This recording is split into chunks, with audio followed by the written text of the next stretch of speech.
What's up mga ka-Magic? May ituturo na naman tayo sa bagong Magic Tricks Revelation tutorial. Kung nakikita niyo mga ka-Magic, may 4 na alas ako dyan mga ka-Magic. After I perform mga ka-Magic, ituturo ko ang gimmick kung paano gagawin mga ka-Magic. Just watch and learn. Super cool and super easy Magic Tricks mga ka-Magic. Pwede bata o matanda, kayang makagawa mga ka-Magic. So ang gagawin natin ng mga ka-Magic, itong 4 alas ay ilagay natin sa pinaka-ibaba sa deck.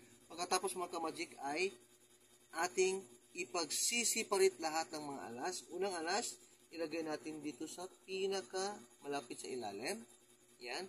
Ang ipangalawang alas, ilagay natin sa pinaka malapit sa gitna. Then the third alas ay ilagay natin sa pinaka malapit sa ibabaw. Yan. Then ipapakita natin ang isang alas. Then i-push natin sila lahat mga ka-Magic. Watch kung ano ang resulta. And 1, 2, 3. Boom!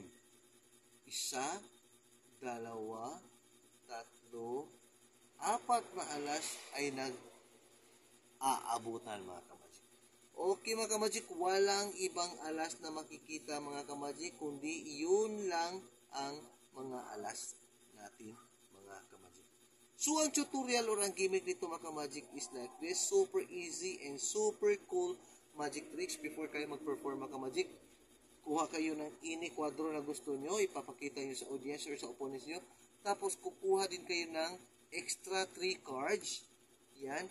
Tapos mga ka-Magic, ang gawin mga ka-Magic is palm handling cards. Yan mga ka-Magic is like that. Yan. I-palm mo lang mga ka-Magic. Tapos ganun ang posisyon para hindi makikita mga ka-Magic. Ganun lang. Pero nandito ang 3 cards mga ka-Magic. Yan. So yun mga ka-Magic, ipapakita mga ka-Magic kung ang mga kwadro. Tapos, sabihin mo mga ka-Magic, ilagay natin ang 4 na kwadro alas sa pinakaibabaw sa deck. Then, after that mga ka-Magic, saka na ipatong yung 3 cards. Then, ipagsisiparit natin ang 4 na alas, ang unang alas.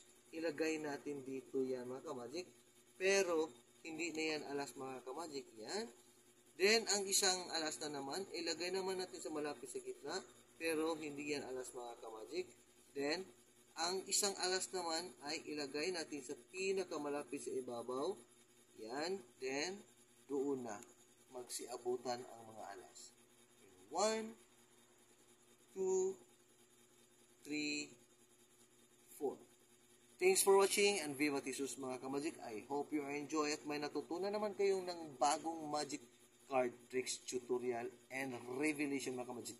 Thanks for watching and Viva Jesus. See you for the next episode mga ka-Magic Magic Tricks Tutorial Revelation. Vivat Jesus!